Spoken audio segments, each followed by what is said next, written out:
छात्रों, आज हम हिंदी कालांश में बाल राम कथा इस पूरक पाठ्य पुस्तिका से पाठ 9 राम और सुग्रीव इस पाठ का अध्ययन करेंगे।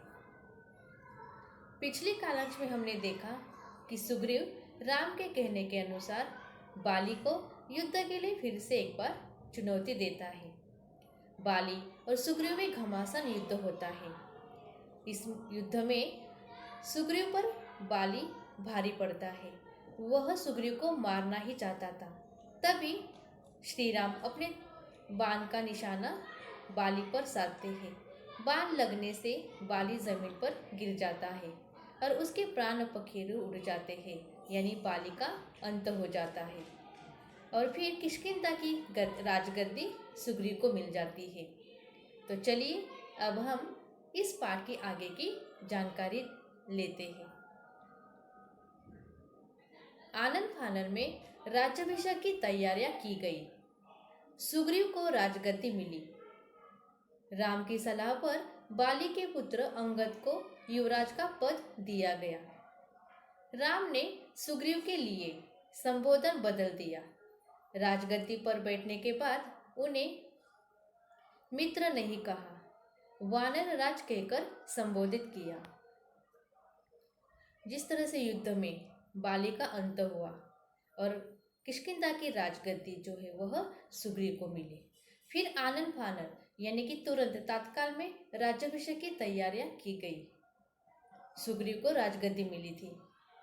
राम की सलाह यानी कि मशवरे पर बाली के पुत्र जो अंगद था उसे युवराज का पद दिया गया। राम ने सुग्रीव के लिए संबोधन बदल दिए।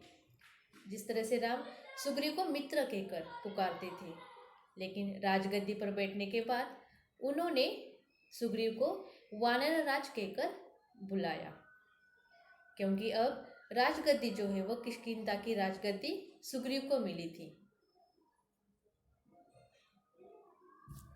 वानर राज कहकर राम अभी सुग्रीव को संबोधित करने लगे थे। सुग्रीव का मन था कि राम कुछ समय वही रहे, उनके साथ। राम ने मना कर दिया, कहा यह पिता की आज्ञा के विरुद्ध होगा। उन्होंने मुझे वनवास दिया है और मैं वन में ही रहूंगा।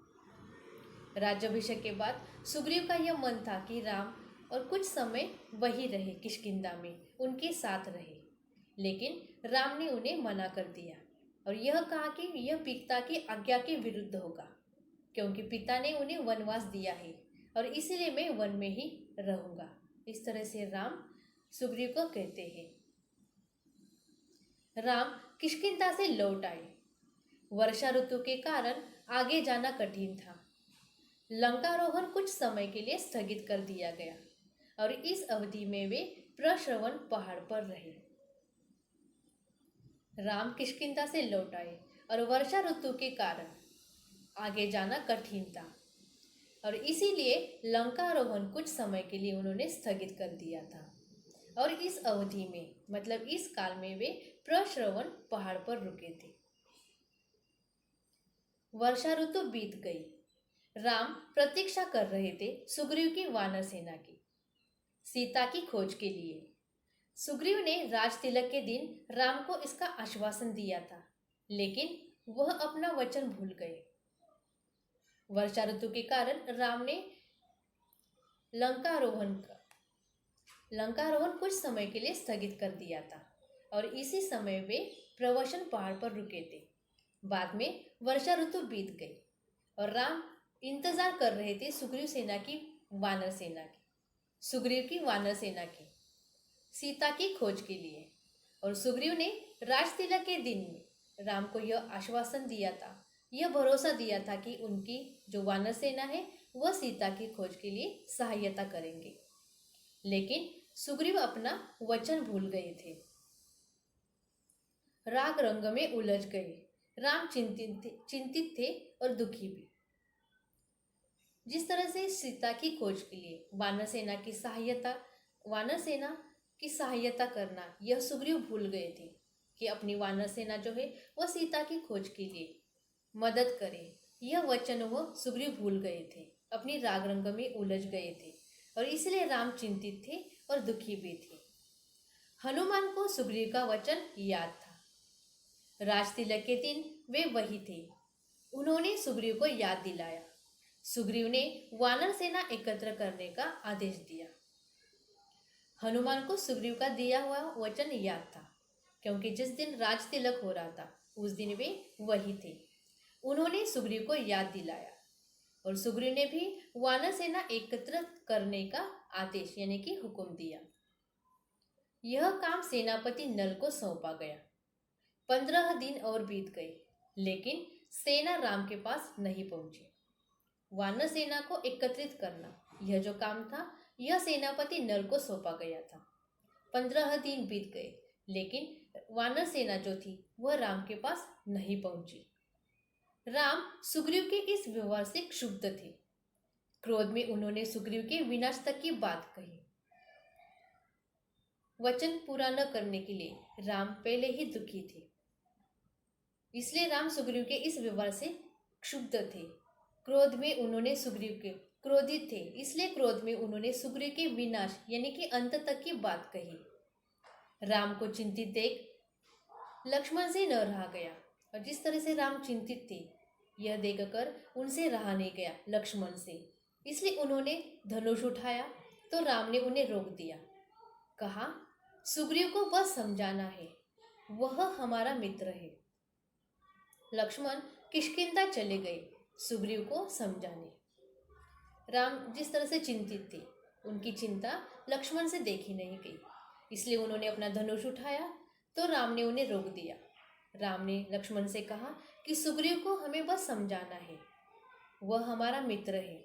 इसलिए लक्ष्मण किष्किंधा चले गए सुग्रीव को समझाने के लिए। वहां पहुंचकर उन्होंने धनुष पर प्रत्यंचा चढ़ाई, डोरी खींचकर छोड़ी, उसकी टंकार से सुग्रीव कांप गया। सुग्रीव को समझाने के लिए लक्ष्मण किष्किंधा आए और वहां पहुंचते ही उन्होंने अपने धनुष पर प्रत्यंचा चढ़ाई यानी कि डोर चढ़ाई, डोरी खींचकर फिर छोड़ी और उसकी टंकार से यानी कि उसकी आवाज से सुग्रीव कांप गया। धनुष की टंकार सुनते ही उसे राम को दिया वचन पुनः याद आ गया। जैसे ही धनुष की टंकार सुग्रीव ने सुनी तो उसे राम को दिया हुआ वह वचन पुनः याद आ गया और तारा ने सलाह दी कि वे तत्काल जाकर राम से मिले। फिर तारा ने भी सुग्रीव को समझाया कि वह तुरंत जाकर राम से मिले, क्षमा याचना करे। सुग्रीव ने ऐसा ही किया। राम के पास जाने से पूर्व सुग्रीव ने हनुमान को आवश्यक का निर्देश दिए, वानर सेना एकत्र करने का आदेश। तारा ने सुग्रीव को समझाया कि वह राम से जाके मिले और क्षमा याचना करे, और सुग्रीव ने भी ऐसा ही किया। राम के पास जाने से पहले ही उन्होंने हनुमान को आवश्यक निर्देश दिए, वानर सेना एकत्रित करने का आदेश यानी कि हुक्म दिया। इस बार सुग्रीव सेना एकत्र होने तक रुके, तुरंत निकल पड़े। इस बार सुग्रीव सेना एकत्र होने तक नहीं रुके, क्योंकि पहले ही उन्होंने वानर सेना एकत्रित करने तक वह समय लिया था, जो कि 15 दिन के बाद भी राम तक वानर सेना पहुंची नहीं थी।